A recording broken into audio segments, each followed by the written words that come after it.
matters. Love languages matter. God's got them too. So let's take your notes out, right at the top of your notes. Love language number 2. Last week was number 1, obedience. This is number 2. God will feel most loved when we love him most. God will feel most loved when we love him most. This matters to him. It matters a great deal that in the order of loves inside of our heart, and we have many, that he is number 1, period. And he will settle for nothing less than this, to be number 1. As you heard in our passage today, which is Exodus chapter 20, you can turn there, right? God spoke all these words. He says, this is verse 2. It says, I'm the Lord your God, who brought you out of Egypt, out of the land of slavery. You shall have no other gods before me. This is what he says. You shall have no other gods before me. And I think if we're not careful, I think we read that particular command from God, and we think, I don't. And the reason that we think I don't have other gods before you is because I'm not actively bowing down to some statue in my life. As we read the Old Testament, we see the examples of idolatry tend to be things like that. They're poles and they're statues, and they're talking about the worship of the sun god or the moon god or Baal or Moloch or all these other things. You're like, I'm not praying to Moloch. I'm not offering my child as a sacrifice to Baal. I'm not doing any of those things. So therefore, I can check off. I'm fulfilling this particular command. And I want to suggest to you today that that may not be the case, because idolatry is more insidious than I think we tend to think it is. And it's very important for us to talk about it. So look at your notes. Number 1, we are all guilty of idolatry. We are all guilty of this. Every single one of us in this room is guilty of idolatry. When this command came down this first time in Exodus chapter 20, this is who's delivering the message. This is Moses, right? God has spoken to Moses, and God wrote these commands on 2 what? Stone tablets, right? On 2 stone tablets. And I think many of us are taught this, and maybe we see this in Sunday school photographs and things like that, that we think that there were 2 tablets because God didn't have enough room on one, so he had to go to a second one. Like 1 through 5 and 6 through 10, And that's likely not what's happening here. It says that they were written front and back, both of them. And what scholars believe is that at this time in the ancient Near East, when treaties would be made between nations, between powers, between kings, they would cut a covenant between them. And when they would do this, each party would receive 1 copy, right? So there's 2 copies of the commandments. This is likely what's happening. 2 copies of the commandments. And the reason is because that this is not a contract, right? This is not a simple arrangement. This is a covenant. This is a relationship. It's supposed to be a relationship between us, God's people, and our God. A relationship of love that if we break this relationship, there are dire consequences on both sides, right? Like that's what it's designed to do. There's 2 tablets because it's a relationship. And so it's no wonder that the first command in this list of parameters for this relationship is, you shall have no other gods before me. In other words, I should be number 1 in your heart. And the reason we know it's a heart issue is you should go on and read verse 4. You shall not make for yourself an image in the form of anything in heaven above or on the earth beneath or in the waters below. You shall not bow down to them or worship them, for I, the Lord your God, am a, what's that word? Jealous God. I'm a jealous God. That's a relational word. That's the kind of word that when he sees his people bowing down to an idol, this is not merely a law that's broken. This is a heart that's broken. That's what this is. He is not merely angry or executing justice because a law has been broken.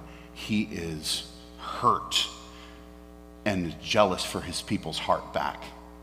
And we think, man, I don't think I'm guilty of this. Well, no, we are. Ultimately, we are all guilty of this. Look at number 1.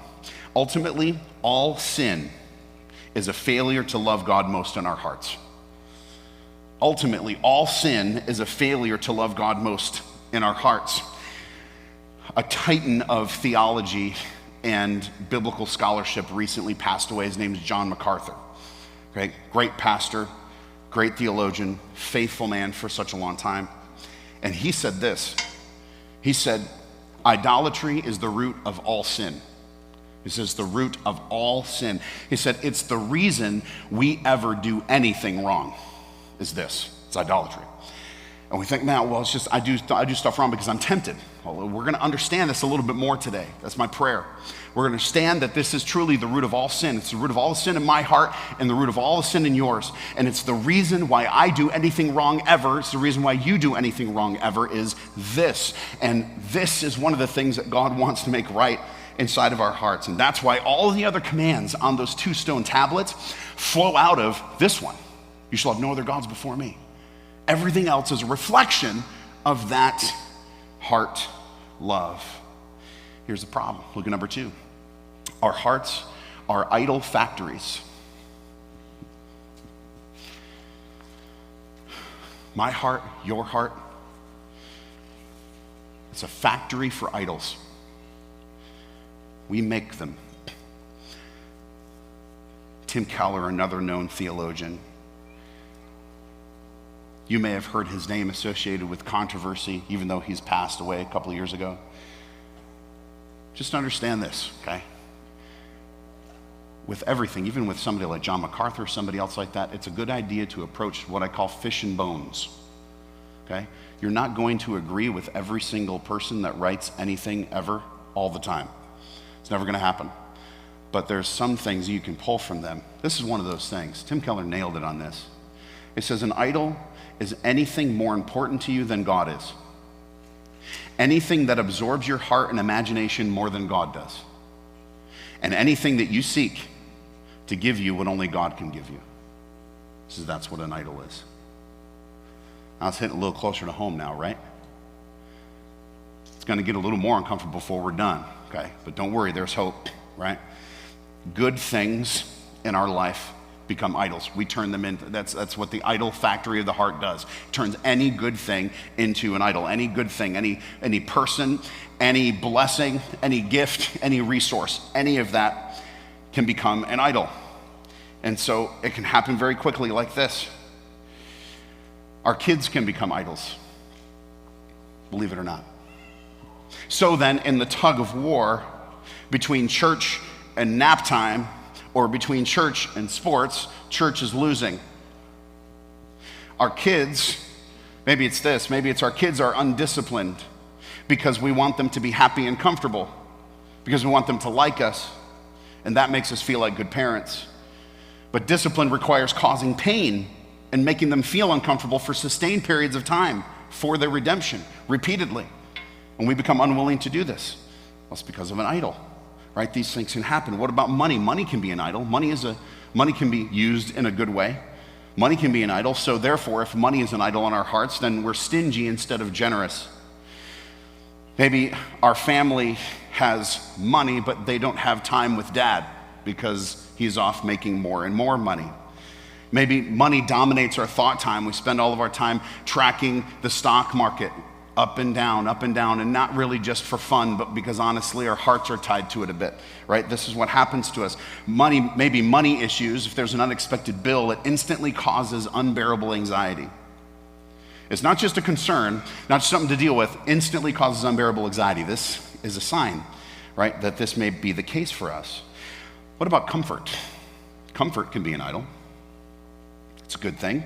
It's not bad to be comfortable, but in certain situations, right? It can become an idol. So therefore, we put off hard conversations because we don't want to be uncomfortable. There's hard conversations that need to happen in our lives, and we put them off because I know I need to do that, but it's going to make me uncomfortable, so I don't do it.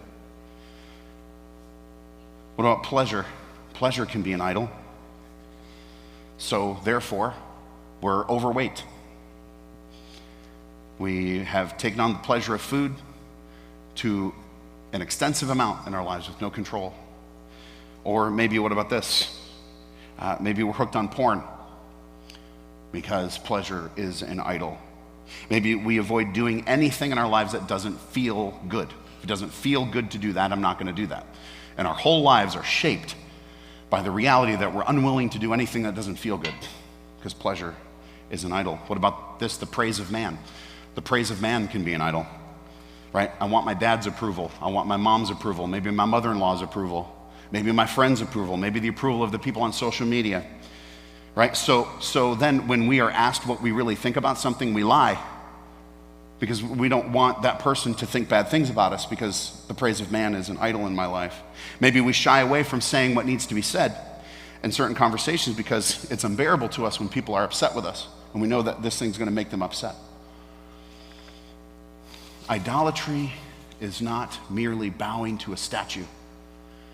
Our hearts are idol factories. They take any good thing and turn it into an idol, and by definition, it's just if I love that more than I love God. And you'll see this happen in our lives. Politics can be an idol. You think this is happening in the United States of America? On both sides of the aisle, by the way. Both sides, politics can be an idol. Like this happens, right? Our hearts will always do this. By default, our hearts will always do this until the day that we die. Jeremiah 17:9 says, the heart is deceitful above all things and beyond cure. Who can understand it? The answer there is no one. No one can understand it. Nobody can understand their own heart and cure their own heart issues. Our hearts are going to do this. It means we have to actively work against it, and we're asking for misery if we don't. Look at number 3 in your notes. An idolatrous heart is an enslaved heart. An idolatrous heart is an enslaved heart. This is why so many of us live our lives we're honestly miserable, because idols make us miserable. Every idol is a taskmaster that will enslave us, exhaust us, and ultimately destroy us. That's just the fact. Look at number 1 there. Good things make bad gods because they demand so much and give so little. Good things make bad gods because they demand so much and give us so little. Ancient gods demanded child sacrifice, gave nothing in return. Right? Look at in our lives. If money is my idol, it will demand my time, my energy, my attention, and ultimately it will disappear, as money tends to do. You ever experienced that phenomenon? It's just there and then it's gone, like that. That's almost like Jesus knew what he was talking about when he taught about money, right? If pleasure is my idol, it will demand my money, constant compromises with greater goals in my life, and will ultimately give less and less of a return on the investment until it kills me. That's what pleasure does if we elevate it to that space. We love it more than we love God. What about our kids? If we love our kids more than we love God, if that's our idol, it will demand our money, maybe our friendships, and maybe our marriage in the pursuit of making our kids happy, and it will only spoil and ruin them for life. Like this is, if we elevate it up to that place, if the praise of man, if I love that more than I love God, it will demand my energy, my integrity, and ultimately will leave me with an approval that will fade in an instant. Do you see this? Keep elevating these good things, our hearts, idol factories, turn them into gods.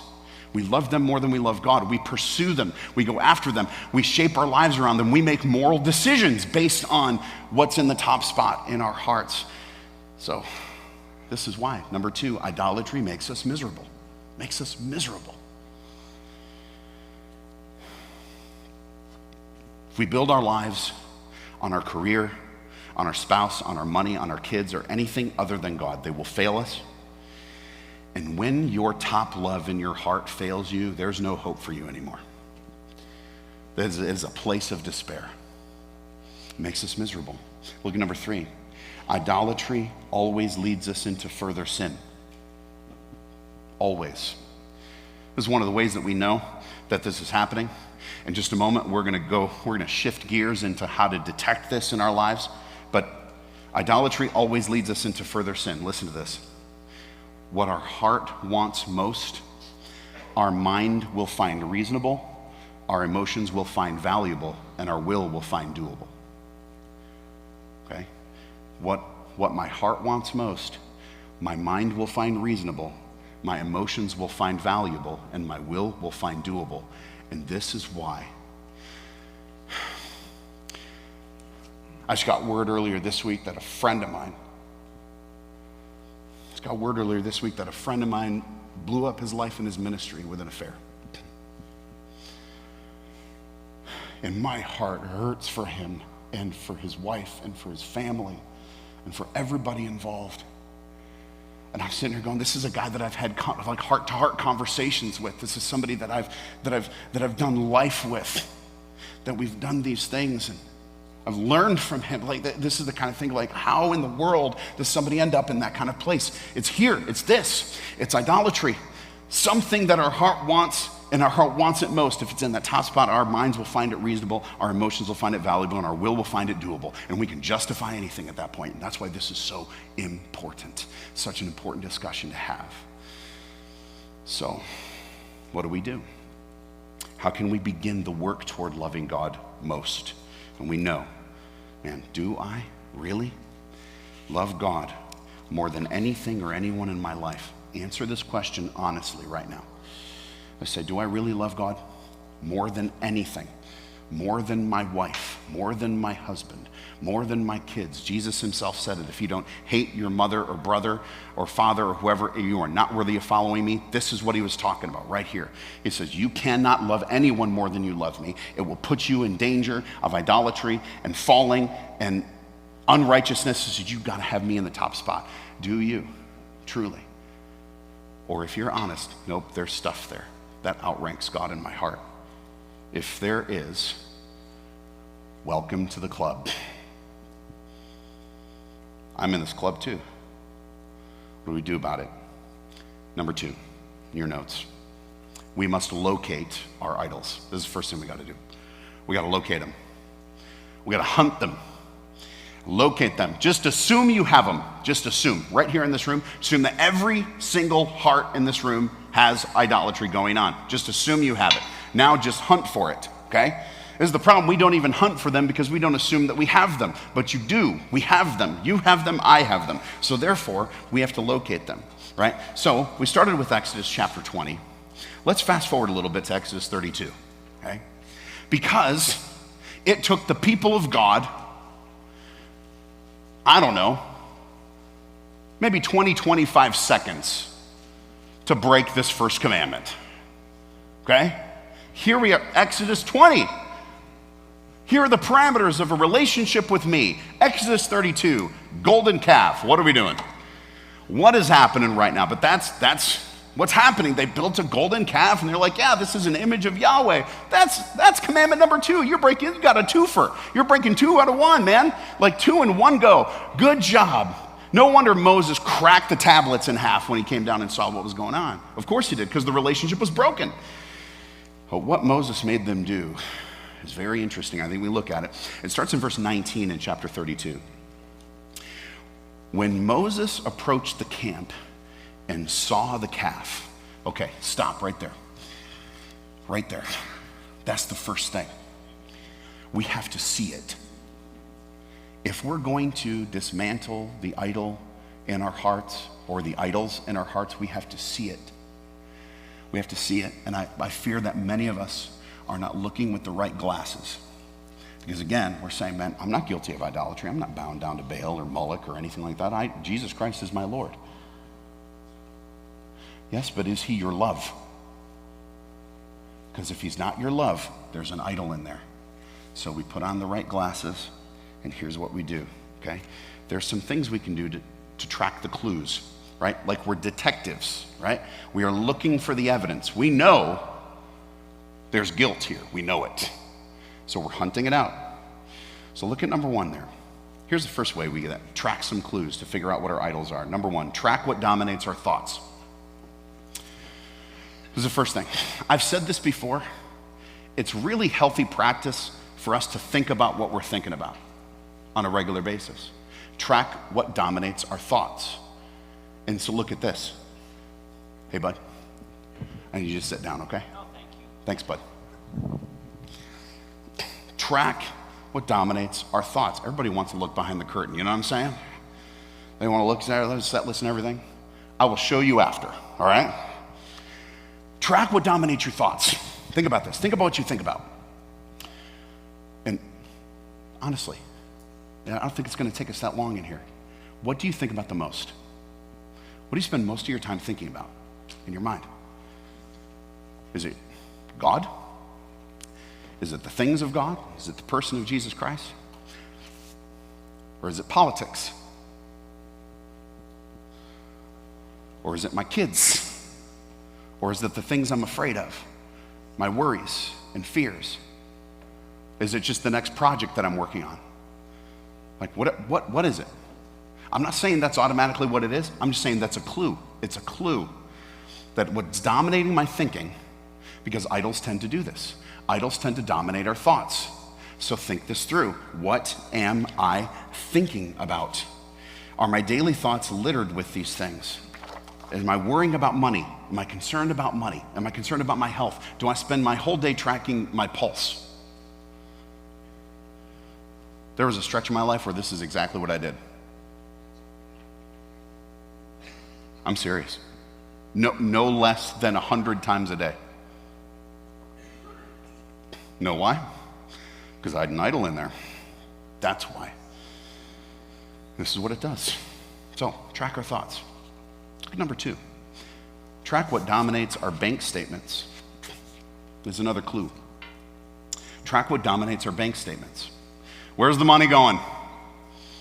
Right? Where's the money going?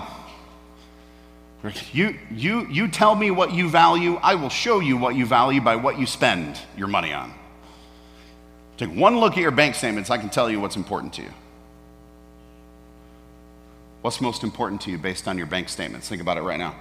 Where your money goes, what's most important to you? What's the category of your budget that gets you in trouble the most often? Where you overspend. We don't all overspend the same way, right? Is it food? I'm just saying. Like but these are clues. They're just clues. You look into them. You get information about yourself because a lot of times we're not even paying attention to this. We're not even looking at this. We're just doing life, right? But the truth is that sometimes there's things that our money are going to that are giving us clues as to what's most important to us in reality. And maybe that's why we're not tithing the way that we should. Maybe that's not why we're not tithing the amount that we should. We're not giving, we're not doing with our money what God wants to do with our money. Are there any purchases that we made that weren't really wise, but we made them anyway? Look at the clues. Here's number 3. Track what is dominating your calendar. What's dominating the calendar? This will tell you a big clue as to what you have going on in your heart. Where does your time go, right? We only have so much time. I say this at just about every funeral that I do, right? We have a short amount of time. It's the only resource that we have that is never going up. It's always going down. You can never get any more of it. I can go get more money. I can't get more time. That will never happen. So where does the time go? That's a precious resource. Where is it going? Maybe I can't say no to people, so my schedule is overstuffed with obligations and no time for my family. Maybe it's that. There's a clue. Why can't I say, maybe I can't say no to my family, and my schedule is only family time and no time for friends or time for serving in the church or anything outside of my immediate family. We call that family idolatry, right? We used to say focus on the family. I love this. One time Francis Chan said no. He says have a family that's focused. He says raise a family that's focused. There's a difference, right? Listen to this. I'm not saying this to shame anyone, okay? I'm just saying this to call us out in the most loving way possible. If regular, dedicated service in the church is not on my calendar, then an idol is getting too much time. That's a fact. God has gifted us, 1 Corinthians 12, Romans 12, to serve in the church, to bless the body. If regular, I'm not talking just when they ask me to set up tables and chairs. Regular, dedicated service in the church is not on my calendar. It's not scheduled. I'm not in the schedule. It's not on my regular thing. Then an idol is getting too much time. Somewhere. It's a clue. Also this. If regular, dedicated time with God each day is not on my calendar, then an idol is getting too much time. Now, this can look like lots of different things for lots of different people, but every relationship is the same. It requires time. You cannot build a relationship with your wife, with your kids, with anyone without time. You cannot build a relationship with God without time. It will never happen. It will never happen. And if I don't have dedicated space in my schedule on a regular basis for being with the Lord, then an idol is getting too much time. And I don't say this to shame us. I say this so we can locate them, so we can point them out, we can find them, and we can say, man, you know what, maybe this over here needs to shrink down a little bit so this can shrink up, so this can grow. This needs to shrink down so that this can grow. So be thinking about this. Dedicated time with God on a regular basis. On a regular basis. If it's not there, then an idol's getting too much time. So here's another way to clue this out, right? You ready? Look at number 2. We need to reverse engineer our most common sins. We need to reverse engineer our most common sins. You're like, what in the world does that mean, Pastor Steve? Okay, it's right here. Okay, it's in the notes. I gave it to you in the notes. Don't worry. Reverse engineer our most common sins. First off, every one of us in this room have most common sins, and they're different. So a good way to start this is to ask God, Lord, what are the sins I tend to go toward the most? You might already know this. What are the sins you find yourself apologizing for the most often? Which ones? We have most common sins. And the scripture describes this in an interesting way. It says that repeating sin over and over again is like a dog returning to his own vomit. We do this. Repeat sin, repeat sin. Not all of them, but but for all of us in here, we have most common sins. Here's how we can decipher, is there an idol under there? Reverse engineer that sin. Here's how we do it. Number 1, ask ourselves, what is this sin doing for me? And answer honestly. What is this sin doing for me? What's it doing? The reason that I say that we need to answer this question is because of number 2 there. There is always a function to my dysfunction. Returning to a sin that is common. Lord, I'm sorry. Lord, I'm sorry. Lord, I'm sorry again. Lord, I'm sorry again. Okay, here's the thing. Jesus said that we should be willing to forgive other people 7 times in the same day if they come to us and apologize for the same thing. You think God's willing to forgive you for repeated sins? Of course he is, okay? So let's get that out on the table. But here's the other thing. He also wants us not to be in that slave pattern. He wants us to be broken free of it. So therefore, there's always a function, my dysfunction. That's dysfunctional, going back to a sin over and over again. Lord, I'm sorry. Lord, I'm sorry. Lord, I'm sorry. That's dysfunctional. There's a function to the dysfunction. It's doing something for me. Let's talk about this for a minute. Maybe my most common sin is complaint. I complain all the time. Well, ask yourself, what's it doing for me? Maybe complaining makes me feel important. Maybe complaining makes me feel important, and that's the idol, significance. I want to feel important. I have the dissenting opinion because it makes me feel important. Maybe that's what it is. Maybe I complain because I'm afraid of change. So anytime I see change approach, I complain about it. Like that's possible that's happening too. Another way to do this is ask God, right? Ask God, Lord, why do I keep doing this? Ask the people around you why they think you keep doing this. Go after it relentlessly. Hunt this down. What about lust? I know for a fact that this is repeated sin for many of us. Lust. Ask ourselves the question, what is this sin doing for me? What's it doing for me? There's a reason I haven't given it up, truly. There's a reason I keep going back to it. It's doing something for me. What's it providing? Different guys. I say guys because this tends to be a male sin, though women do it too. Different people lust in the same way, but for different reasons. So for one, for a guy, it can make him feel powerful and significant when he's lusting after a woman and fantasizing about her in his mind.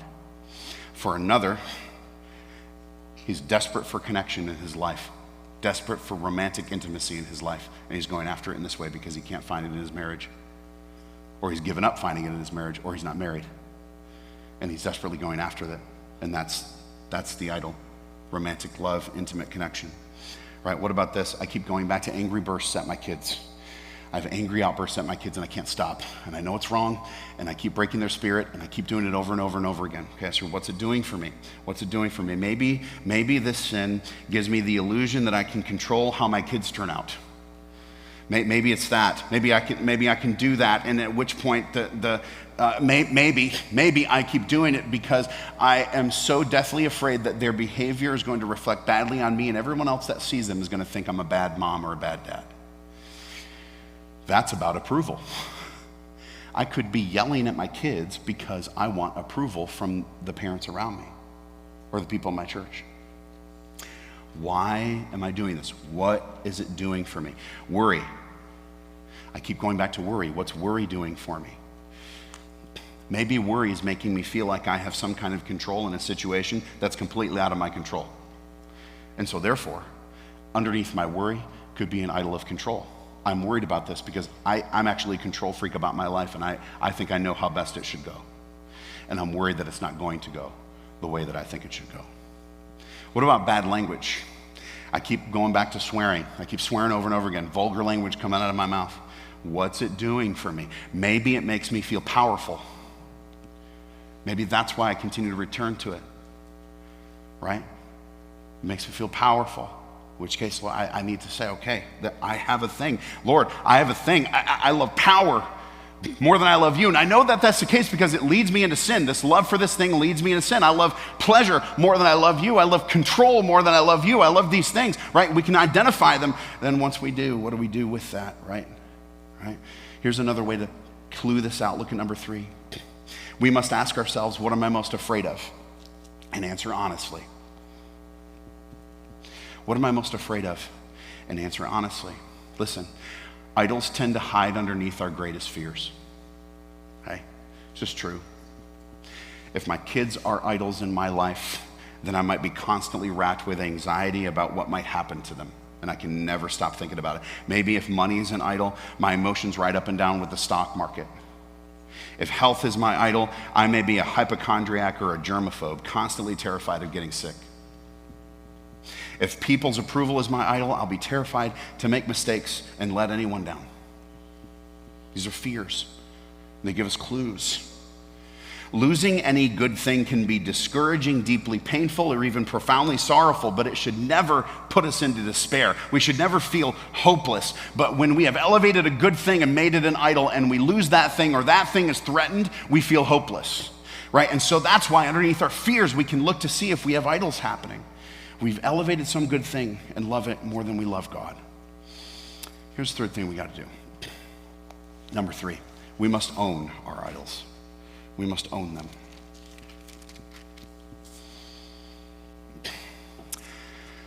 In the passage, Exodus 32, look at what Moses makes them do. Verse 19. Moses approached the camp and he saw the calf and the dancing.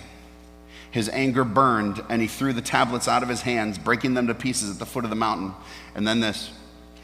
And he took the calf the people had made and burned it in the fire. Then he ground it to powder and scattered it on the water and made Israelites drink it. Whoa. That's the ultimate internalization of that. Gives us a clue. Look at number 3. We must own our idols. We have to own them.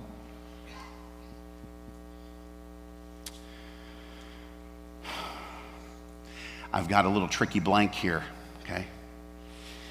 Number 1, in prayer, we must say, Lord, I love blank. I'm not going to fill it in for you.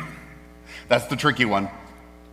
Lord, I love blank more than I love you, and I'm sorry. We have to say this in prayer. We have to own it. We have to actually identify the idol and then say, Lord, I love you more. I love this more than I love you, and I'm sorry. I love comfort more than I love you. I know I'm prone to this. Lord, I love pleasure more than I love you. Lord, I love people's approval more than I love you. And I am identifying that and I'm saying I'm sorry, right? The internalization, I'm owning it. I'm owning it. Here's another way you can do this. Look at number 2. Write them down in your prayer list. You say, I don't have a prayer list. You should make one.